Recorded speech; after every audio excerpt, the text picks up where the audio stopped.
धन्यवाद दिनेश जी। देखिए, बिहार जो है अभी एक बड़ा जिसको बोलते हैं कि कॉन्टेस्टेड पॉलिटिकल ग्राउंड है ना। और देश की राजनीति किस दिशा में जाएगी, वो जैसे टग ऑफ वार में होता है कि एक पॉइंट के बाद आप पॉइंट ऑफ रिटर्न होगा नहीं होगा। तो ऐसी जो है चीजें जो है वो तय हो रही है। बिहार से तय होना है कि देश की राजनीति जो है पलट करके वापस जो सामाजिक न्याय वाली राजनीति, धर्मनिरपेक्षता वाली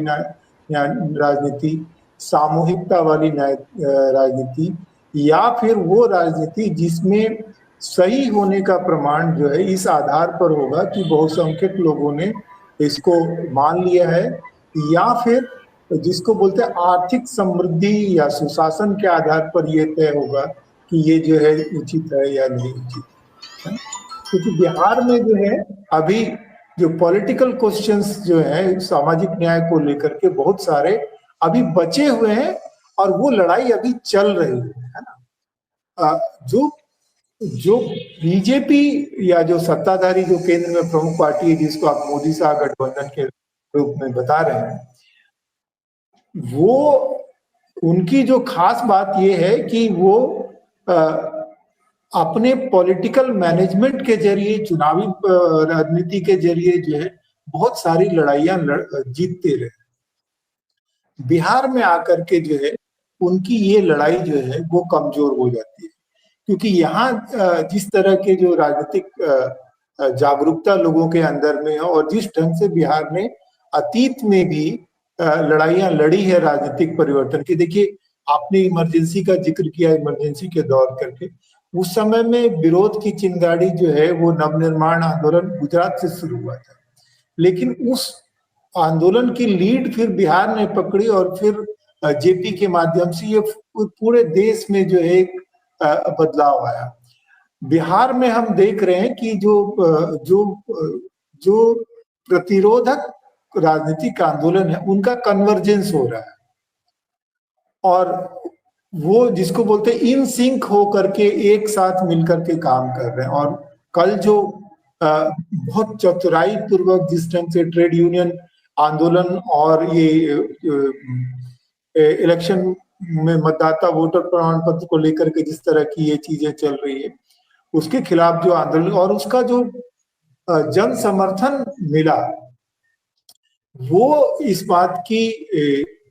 गवाही है कि जो विपक्षी दल जो है वो पॉलिटिकल मैसेज को लोगों तक पहुंचाने में कामयाब हुए हैं, और लोग उस पॉलिटिकल इंफॉर्मेशन को प्रोसेस करने में या डिकोड करने में सफल हुए हैं कि ये जो कार्रवाई जो है वो जो दिखने में तो मामूली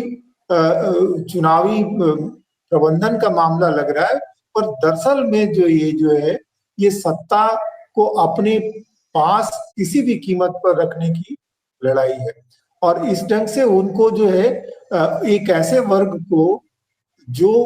हाशिए पर, सामाजिक आर्थिक रूप से हाशिए पर रहते हुए भी जिनके पास जो है राजनीतिक ताकत रही है, उसको पीछे धकेलने की चेष्टा, और इसका जो है उस वर्ग में जबरदस्त प्रतिरोध। मुश्किल ये है कि जो एनडीए के साथ जो राजनीतिक पार्टियां हैं वहां भी ये प्रतिरोध के सर फूट रहे हैं। कुछ लोग कह पा रहे हैं, कुछ लोग नहीं कह पा रहे हैं। जो कह पा रहे हैं, जो उपेंद्र कुशवाहा जैसे लोगों ने कहा, और खास करके तब जब मोदी साहब के डोमिनेंस के बावजूद जो किसी भी तरह की विरोध की आवाज नहीं सुनना पसंद करते हैं और उनके खिलाफ लोग बोलने की हिम्मत भी नहीं जुटाते, इसके बावजूद उपेंद्र कुशवाहा ने कहा। दूसरी तरफ जो थोड़े संकेत इस बात से भी लेने चाहिए कि देखिए, ये पूरा आंदोलन जो बिहार में हुआ, इसमें कहीं भी पुलिस के साथ लोगों की जो प्रदर्शनकारियों की किसी हिंसक झड़प की खबरें नहीं। इससे ये जरूर साबित होता है कि शासन की तरफ से उनको रोकने की या उनको सीमित करने की या इस प्रदर्शन को असफल बनाने की कोई संकेत नहीं थी। और इससे ये बात साबित होता है कि जो जदयू और बीजेपी के बीच में जो इंटरनल पॉलिटिक्स है, उसमें जो गैप है, उसमें नीतीश कुमार ने अभी भले खामोश है पर उन्होंने अपने हथियार नहीं डाले। और वो भी अपना पॉलिटिकल पॉइंट प्रूव करने की कोशिश में है, और वो ये स्पेस बना करके रखना चाहते हैं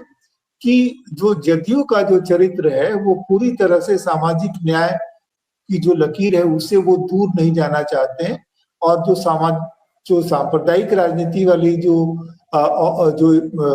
भाजपा की जो राजनीति है उससे वो ओवरशैडोड नहीं होना चाहते। तो और बाकी जो चिराग पासवान है या जीतन राम मांझी है, इनको भी अंदर से चिंता तो होगी, लेकिन उनको क्या आश्वासन मिला है और क्या नहीं मिला है, ये तो बहुत सारी सूचनाएं जो होती है अंदर खाने की होती है, वो बाद में खुल करके आती है। तो ये जो है संकेत बीजेपी को समझना चाहिए, बीजेपी के जमीनी नेताओं को भी ये संकेत जरूर समझ में आ रहा होगा, क्योंकि इसमें अभी न्यायालय का फैसला आना बाकी है, और निश्चित रूप से जो परसेप्शन की लड़ाई है वो बीजेपी हारती हुई नजर आ रही है। और जो बहुत बड़े बड़े दावे होते रहे कि आरएसएस जो है खेल पलट देने की कुवत रखता है, तो इसमें आरएसएस को भी बहुत मुश्किल होगी, लोग इस बात को नहीं मानेंगे। अगर किसी भी तरह से वो चुनाव जीत भी जाते हैं तो वैधता का संकट होगा, और ये हमारे राजनीति के लिए बड़ा दुर्भाग्यपूर्ण होगा, क्योंकि जैसा आपने नागरिकता कानून को लेकर के बात की, वो संकट इसलिए है कि ये हम जब औपनिवेशिक शासन के दौर से निकले तो उसमें से बहुत सारे जो कंट्री या स्टेट जो है